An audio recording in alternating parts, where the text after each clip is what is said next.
Hey air signs, how y'all doing? Welcome. We're going to be taking a look at your Yule season messages here.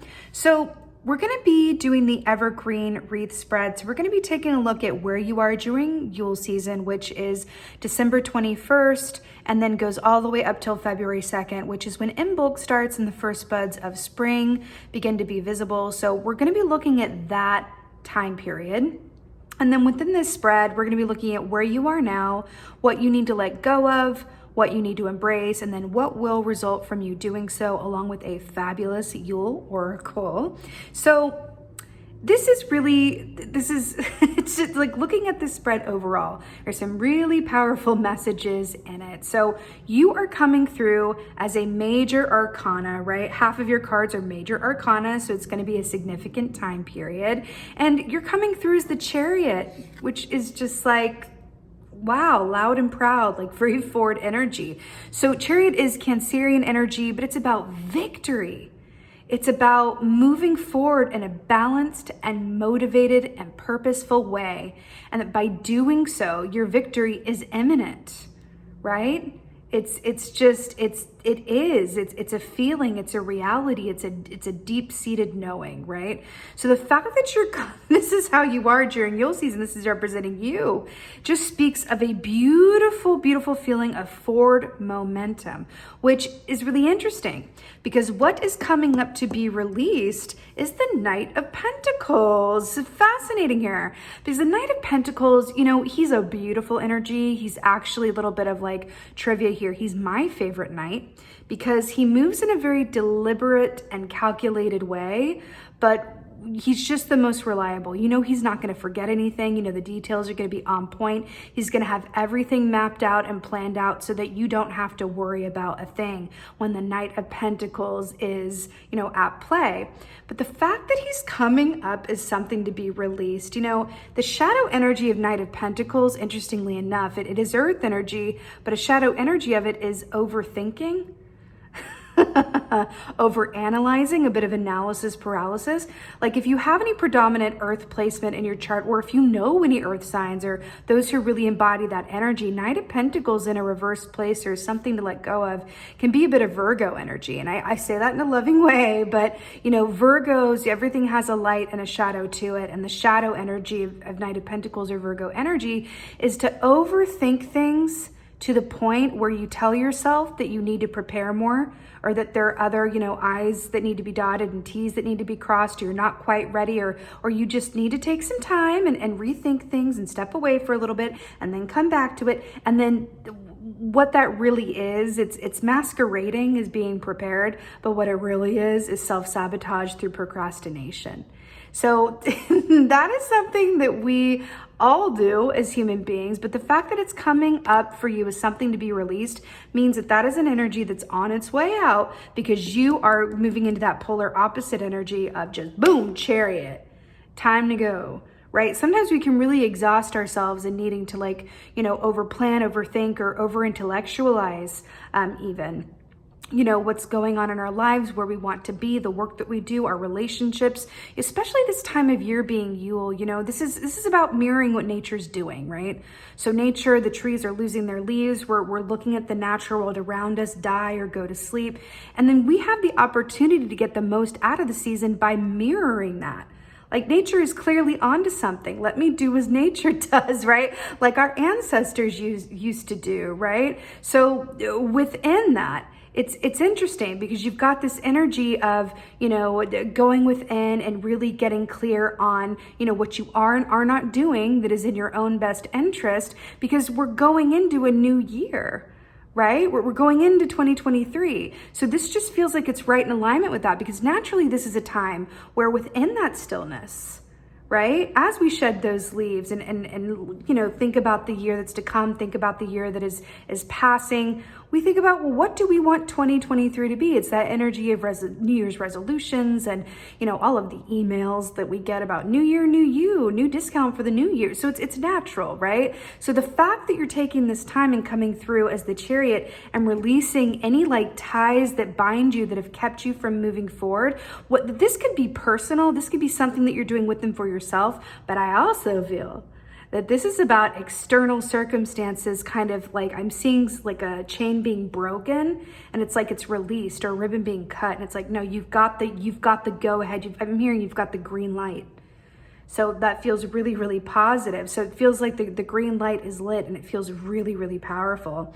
So within that, what you're being called to embrace, it's just like, I pulled these and I was just like, really, it's too perfect. What you're being called to embrace, another major arcana, is the Magician. Could it be any better? You know, when this comes up is something that you're being invited to step into. This is about really stepping into the seat of your power through a manifestational lens, right? So it's saying like, I have the power and the ability to create the conditions that I desire in whatever way that is, right? Whether it's the, you know, my mind palace, right? It's keeping my mind right?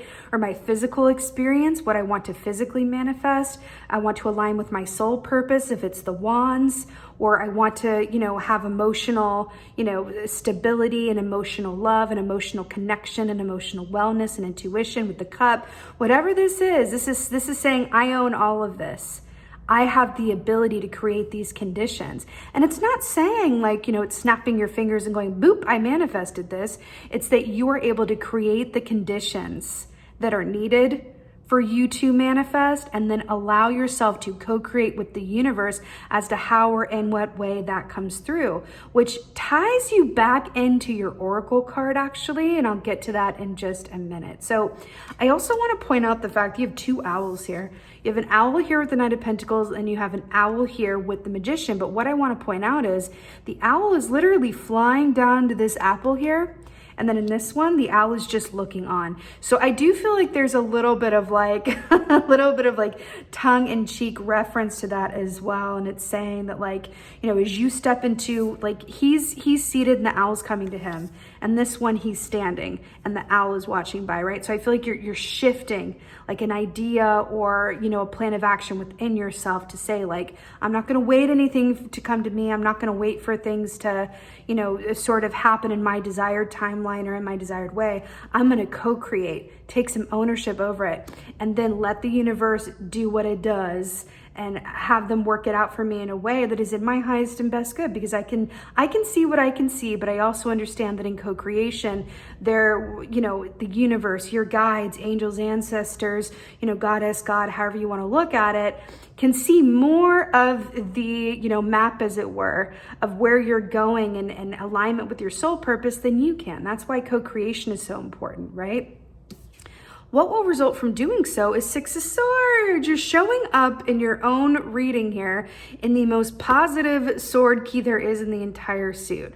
I think Ace of Swords is also very positive, but Six of Swords is like, whoo! Six of Swords is transition. This is inner peace, right? Remember we were talking about, you know, analysis paralysis or overthinking and, you know, all of this, you know, over planning or overdoing, masking as self-sabotage. And then where you're going to end up as a result of all of this is inner peace and transition forward into a new place, a new chapter, a new reality.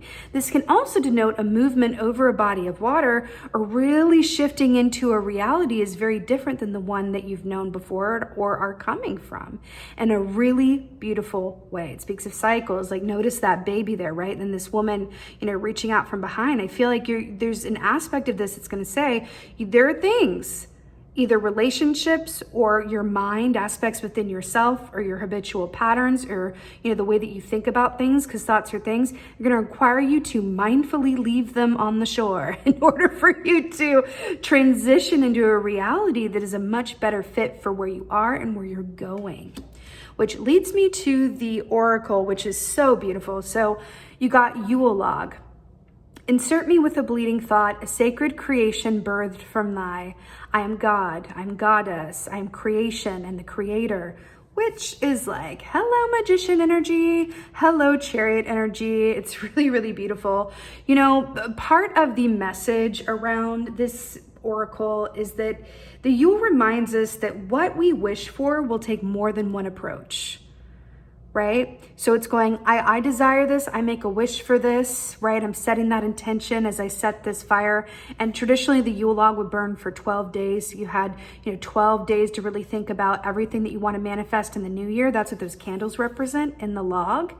And it's interesting too with this, because it's going, I wish for this, but I'm not going to, that be in a position where I limit myself to, I wish for this, but it has to come in this time, or it has to look like this, or it has to come through just this one, path or potential, right? So just think about it. Think about it, from a place of how many times in your life have you wished for something and you got it, but it came in a different form or in a different time than you ever thought it would. And it ended up being, the best thing for you. And that if you had gotten your way, it wouldn't have been nearly as good, right? It's like that. I think it's a song. It's like, thank God for unanswered prayers. Well, this is with the magician energy. This is saying like, your prayers, your wishes are going to be answered, but in a way that might surprise you.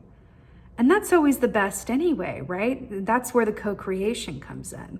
So this is really beautiful. It just feels like during this Yuletime season, you're getting your mind right in a really beautiful way, but you're not living there. You're moving into a place where you understand that it feels like you're connecting to your wands. It feels like you're connecting to your motivation, right? And just going from a place of instinct. It feels like that moment where someone is overthinking someone, or that was an interesting slip, overthinking someone or overthinking something to the point where they just exhaust themselves and they go, oh, F it, I'm just going to go for it. I'm just going to go for it. That's what this feels like. I'm just going to go for it. It feels like you've exhausted yourself on other potentials, or overthinking, or overdoing, or overplanning, or the what if and how and why, all of this. And it's like, you know what? F it. I'm going for it. I'm going for it. And as a result, it marks a very happy transition time for you that is aligned with what you've wished for and the intentions that you've set for the year ahead. So this just feels incredibly empowering. And then also, leading through this season and going into Imbolc, when we go from Imbolc into the spring equinox, that's the time where we're really asked to take these intentions that have burned within the Yule log during this time and really take action around them. So you are preparing for that as well. It feels really, really good, air signs. So with that being said, I so hope that this helps and resonates. Please let me know in the comments below. I love, love, love reading your comments. And with that being said, just thank you. Thank you so, so much for being here. And most of all, and always, thank you so much for being Yule. Thank you so much for being you. But did you hear how I said thank you so much for being Yule? That was like an unintentional pun. So I'm here for that. Be well. Until next time.